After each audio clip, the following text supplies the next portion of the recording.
বৃহস্পতিবার গাজীপুরে ঘটা প্রকাশ্য এই হত্যাকাণ্ড নিয়ে চাঁদা সংশ্লিষ্ট কোনো বিষয় নয়। বাদশা নামে এক যুবকের উপর হামলার ঘটনার ভিডিও ধারণ করায় তুহিনকে নির্মমভাবে হত্যা করা হয়েছে। সাংবাদিক তুহিন হত্যাকাণ্ডে এখন পর্যন্ত 7 জন গ্রেফতার হয়েছে, যাদের মধ্যে স্বাধীন নামের একজনকে ধরেছে র্যাব। মামলার এজাহার মতে সাংবাদিক আসাদুজ্জামান তুহিনকে একজন মহিলা পরিকল্পিতভাবে বিরক্ত করতে থাকে। কুয়ো হতে উৎপেতে থাকা স্বাধীন সহ অজ্ঞাতনামা খুনিরা জনক বাদশাকে এলোপাথাড়ে কুপাতে থাকে। স্বাধীনকে জিজ্ঞাসাবাদে উক্ত হত্যাকাণ্ডের ঘটনার সাথে জড়িত থাকার কথা সে স্বীকার করেছে। আসসালামু আলাইকুম সম্মানিত দর্শক মণ্ডলী, গুরুত্বপূর্ণ কিছু ভিডিও দেখাবো যা এই মুহূর্তে ভাইরাল, নেট দুনিয়া তুলপার চাঞ্চল্য সৃষ্টি হয়েছে। আসুন সম্পূর্ণ ভিডিওটি না টেনে শেষ পর্যন্ত দেখে আসি। জানেন, গেল 7 তারিখ বৃহস্পতিবার সন্ধ্যায় গাজীপুরে সাংবাদিক হত্যাকাণ্ডের ঘটনা ঘটেছে। আজকে আমরা জানবো গাজীপুরে আলোচিত সাংবাদিক তুহিন হত্যাকাণ্ডের পেছনে জড়িত কে এই নারী। আমরা এই ঘটনাটি জানবো আমাদের দৈনিক নতুন সময়ের স্টাফ রিপোর্টার সোহেল মাহমুদ ভাই থেকে, এবং আপনাদের সাথে আছে আমি স্নিগ্ধা আখি। জি ভাইয়া। তো আজকে আমরা যে বিষয়টা আলোচনা করতে যাচ্ছি সেটা আসলে খুবই মর্মান্তিক, এবং আমাদের বিশেষ করে আমাদের সাংবাদিক যে জগৎ আছে সেই জগতে একটা আসলে কালো অধ্যায় বলা যায়। যে আপনারা জানেন যে বাংলাদেশে সাংবাদিকরা এমনিতেই অবহেলিত, এবং যারা মাঠ পর্যায়ে কাজ করে তারা কিন্তু এমনিতেই আমরা খবর পাই যে বিভিন্নভাবে অত্যাচারিত হয়। তো সম্প্রতি গাজীপুরে যে হত্যাকাণ্ডটা ঘটে গেল, সাংবাদিক আসাদুজ্জামান তুহিন, উনি হচ্ছে দৈনিক প্রতিদিনের কাগজ পত্রিকায় কাজ করতেন, গাজীপুরের স্টাফ রিপোর্টার হিসেবে কাজ করতেন, গাজীপুর প্রতিনিধি ছিলেন উনি। তো গত 7 তারিখ বৃহস্পতিবার সন্ধ্যায় 6:30টার দিকে এই ঘটনাটা গাজীপুর চৌরাস্তা, একদম চৌরাস্তার মোড়টা যে আছে সেই মোড়েই এই ঘটনাটা ঘটে। তো ঘটনাটার যদি আমরা সূত্রপাত থেকে শুরু থেকে বলি, তো ঘটনাটা শুরু হয়েছিল একটা রহস্যজনক একটা ঘটনাকে আবৃত করে।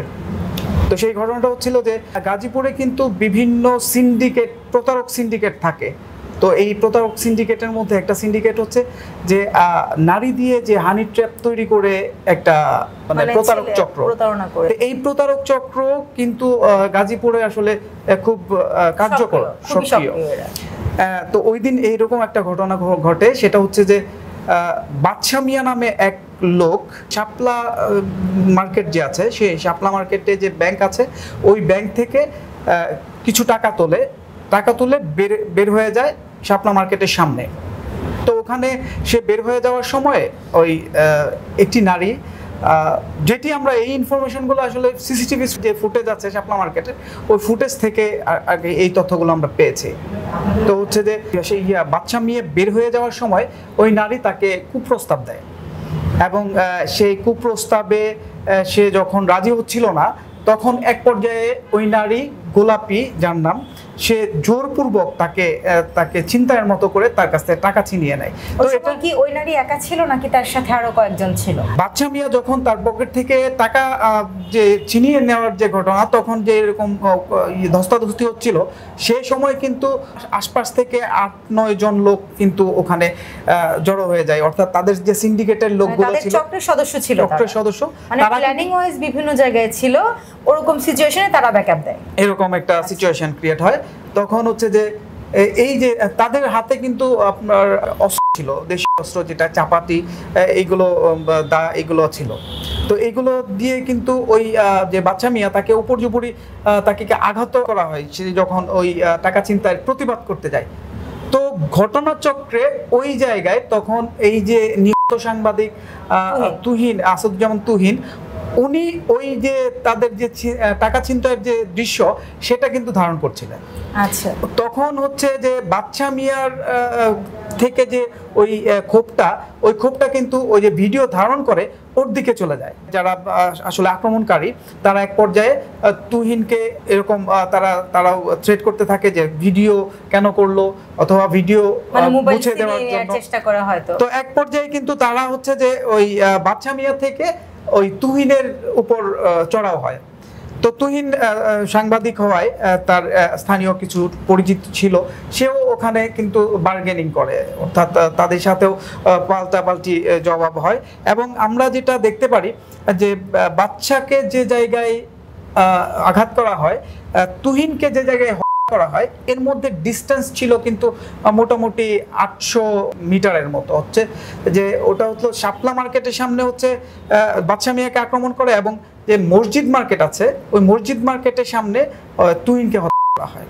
তো হচ্ছে যে আমরা এটা থেকে ধারণা করতে পারি যে তাকে হচ্ছে যখন ভিডিও ডিলিট করার জন্য বা ভিডিও মোবাইল নিয়ে নেওয়ার জন্য যে প্রেশারাইজড করছিল, হস্তদস্তি হচ্ছিল, হ্যাঁ, তখন তাদের যে এই যে দূরত্বটা তখনই আসলে সৃষ্টি হয়। তো আমরা দেখি যে ওইখানে মানে আমরা স্থানীয়ভাবে যে জানতে পারি, স্থানীয়দের কাছ থেকে জানতে পারি যে ওই ভিডিও না দেওয়ার কারণে সাংবাদিক তুহিনকে উপর্যুপরি আপনার তাকে আঘাত করা হয় এবং চাপাটি দিয়ে কোপানো হয়, এবং কোপানোর ফলে ওখানেই তুহিনের মৃত্যু নিশ্চিত হয়। এরপর যে শাপলা মার্কেটের যে সিসিটিভি ফুটেজ আছে ওখান থেকে কিন্তু আসলে যে অপরাধী তাদেরকে শনাক্ত করা যায়। তো আসলে আরেকটা জিনিস জানার ছিল যে এটা নিয়ে পুলিশের কোনো জবানবন্দি আপনার কাছে আছে কিনা, পুলিশ কি বলছে এটা নিয়ে? আসলে পুলিশ কিন্তু এই ঘটনাতে কিন্তু তৎপর ছিল প্রথম থেকেই। গাজীপুর মেট্রোপলিটন পুলিশের কমিশনার যিনি আছেন উনি হচ্ছেন ডক্টর নাজমুল করিম খান। উনি আসলে এই যে ঘটনাটা বললাম এই ঘটনাটাই উনি কিন্তু বর্ণনা করেছেন, ওটা গণমাধ্যমকে জানিয়েছেন উনি এই ঘটনাটা। আর এই ব্যাপারটা কিন্তু একদম আসলে ডিপলি ইন্সপেকশনের কিছু নাই, এটা আসলে এমনিতেই স্পষ্ট হয়ে গেছে। এবং মানে সেম কথাটাও কিন্তু আপনার উপপুলিশ কমিশনার রবিউল হাসান উনি আমাদের গণমাধ্যমকে জানিয়েছেন, যেটা একটা হানি ট্র্যাপের অংশ। এটা একটা হানি ট্র্যাপ। আচ্ছা, এই ঘটনায় এখন পর্যন্ত কয়জন গ্রেফতার হয়েছে কিনা, বা এই মুহূর্তে সর্বশেষ পরিস্থিতিটা কি?